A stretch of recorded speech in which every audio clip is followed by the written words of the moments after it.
Good morning, good afternoon, good evening, guys. Welcome to Otaku Chris is Talking. This is your weekly Boku no Hero Academia anime review. This is for Season 2, Episode 5 or Episode 18. I was fucking looking this way.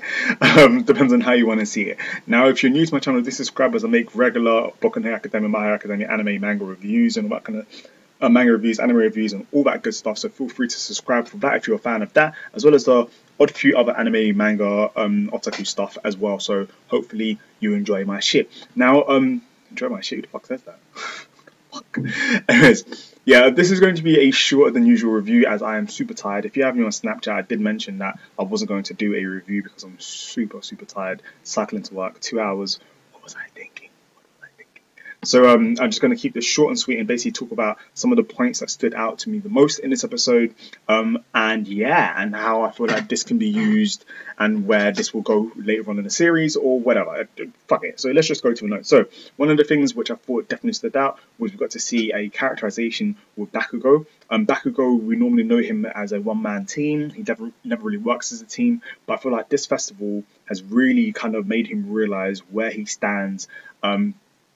Where he stands, especially when there's other people who are as good as him or better than him, or people who work in teams and are able to overcome Bakugo and his one-man team, thus making Bakugo work harder and also work in a team and utilize the skills and the quirks of the people that are around him. And I feel like this is the kind of stuff that can be used later on in the series, especially when they become full-fledged heroes and stuff like that. So this is the kind of things that he needs to learn. Even though like Bakugo's a prick, we know that he does want to be a hero, and he has the skills and he's very smart. It's just that he's very hot-headed and he needs to realize that he's not sorry guys, that he needs to realize that he can't do everything by himself. So I thought that was pretty cool. I also liked as well that we got a bit more of a backstory to Tokoyami, a bit more of information about his quirk and about the weaknesses and strengths. That's very interesting because we've seen him before quite a while, but we haven't really known about his quirk. And I like the fact that it's stronger in darkness or at night, and it's weaker during the day or in light. But when it's in the darkness and stronger, no control. So you can't control it. So even if it was dark, he couldn't really use it. And during the day, what looks like, and even though he looks like he can control it, that's the weak form of it. But the thing is, nobody really knows about the weaknesses and strengths of his ability, of his quirk. So I find that was pretty cool. And talking about nobody knowing about his ability and quirk, I feel like several of the other people in this in Class 1A have been holding back from each other their true potential, their true the true levels of their ability. For example, Ida fucking stole the show. MVP. Why am I saying MVP? Literally, in the last, was it? I think it was the last minute. In the last minute, literally, he brings up this new move. Well, we think is new, but he's like, I've had this for a while now. And he's like, Midori Izuku, I did tell you I was going to beat you. And it's interesting because it's like, he mentioned this in the last episode, we didn't really think he was going to really go out of his way. And boy, did that look cool. The fact that when he, the talk over reciprocus? Okay, but basically that. It did seem, like when he said talk over, I was like, jeez. And then it was like reciprocus, I was like, okay. Okay, that's what the fuck. So yeah, so I thought Ida stole the show at that point as well. Well, we also need to shout out Best Girl Ochako as well, because even after the headband was taken, straight away Ochako is like, we will get it back. Deku's got it good, man. Deku has got it good. I also like the Bakugo, Bakugo Todoroki versus Monomo. Sorry, I'm just checking my notes over here. I'd forgotten that was Monomo's actual quirk. That is a fucking sick quirk. To be able to copy someone's quirk.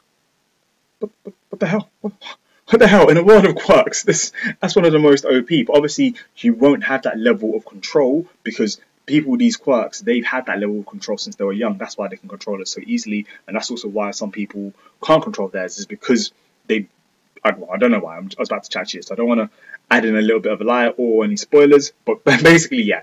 So that's that. So it was interesting to see Monomo literally, like when Bakugo went towards him and he licked him out the way. I was like, oh, okay, so a little bit of martial arts, and literally that movement of that touch of his ended up pushing back Bakugo's ability, and he's like, oh, I really like it when they do things like that in like series when it's like when people have copying abilities, or like when they can copy other people's ability, when they're intrigued or impressed by their opponent's ability that they just copied.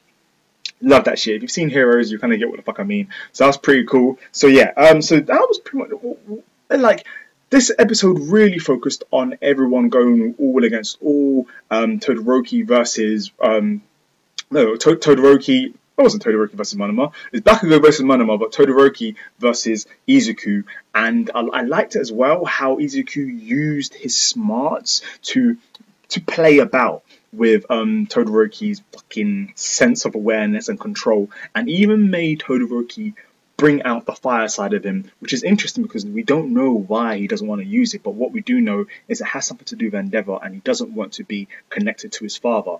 What I do like though is we got to hear Endeavor speak, and that seemed pretty cool. He was just kind of looking back like, you fool. One of those kind of like, I don't know, he actually just seems like a dick by number 2 hero, so he must be good at his job or something. Yeah, there was a whole bunch of stuff that was going on in this episode, and I thought it was really cool. Definitely one of the better episodes. I would like to go into a deeper analysis and stuff, but I am super tired, so I'm not even going to try and lie or kill myself. But yeah, what are your thoughts on this episode? What was your favourite part? Whose quirk stood out to you the most? Did you like Monoma's copying quirk? Did you like Ida doing his fucking, I was going to say coup de burst, fucking One Piece, or like what stood out to you the most? And if you could choose, if you had Monoma's ability, who's the first person you go to? And you can't say All Might, you can't say All Might. Anyways, yeah, a whole bunch of stuff will happen in this episode, but can't talk about everything. I want to keep this short and sweet. I hope you guys enjoyed yourselves. If you enjoyed this review, this short and sweet review, do give me a like. I do apologize that it's not longer than usual, but you know what? I'm not going to kill myself. But yeah, have a great day, guys. Do subscribe for weekly My Hero Academia reviews, manga, anime stuff, and I will see you guys soon. Chris is talking.